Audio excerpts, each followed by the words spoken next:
So now I'll be talking to you about the journal entry. So in accounting, journal entries are by far one of the most important skills that are to be mastered. Without proper journal entries, companies' financial statements would be inaccurate and a complete mess. So an easy way to understand general and journal entries is to think of Isaac Newton.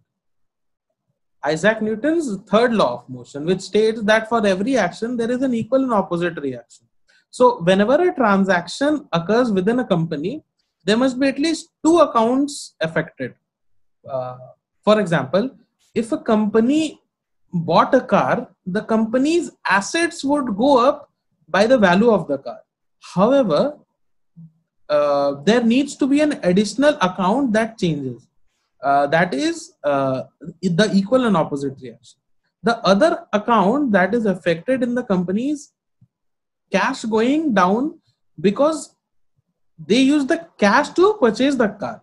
So finally, just like how the size of the force on the first object must equal that of the second object, the debits and credits of every journal must be equal.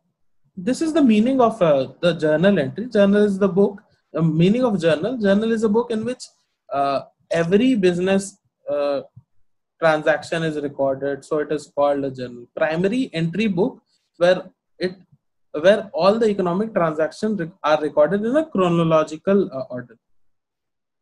So there are some features of a journal. The features are the date, the particulars, the ledger folio, the debit amount of the debit, the credit amount of the credit, and the narration. Let me tell you how to approach journal entries. So a journal is the company's official book in which all the transactions are recorded in a chronological order, like I said. Although many companies use accounting software nowadays to book journal entries, journals were the predominant method of bookkeeping entries in the past. In every journal entry that is recorded, the debits and credits must be equal to ensure that the accounting equation, that is assets equals to liabilities plus shareholders equity, remains in balance. When doing general entries, we must consider four factors.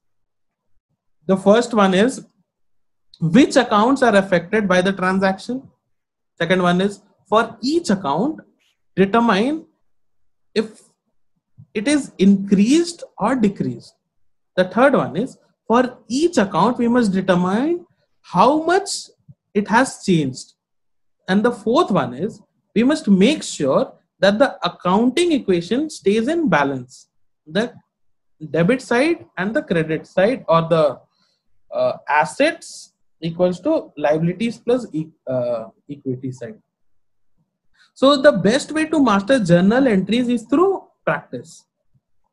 Now let me tell you how to track these journal entries. How do we track them? So a significant component of accounting involves financial reporting. Financial reporting is the act of presenting a company's financial statements to management, investors, the government, and other users to help them make better financial decisions. In order to determine the final monetary values of accounts that are listed on the financial statement on the company's year end, multiple journal entries are recorded and tracked in an account called a T account, which is a visual representation of a general ledger account. The appropriate debits and credits are listed under appropriate columns under these T accounts to determine the final value to be reported. Let me tell you what a T account is. T accounts is a visual, like I said, is a visual representation of individual accounts that look like a T, in which there are two columns, like the debit and the credit. The debit is the left side and the credit is the right side. So that is a brief description about what our T accounts are, and this is what a journal entry is.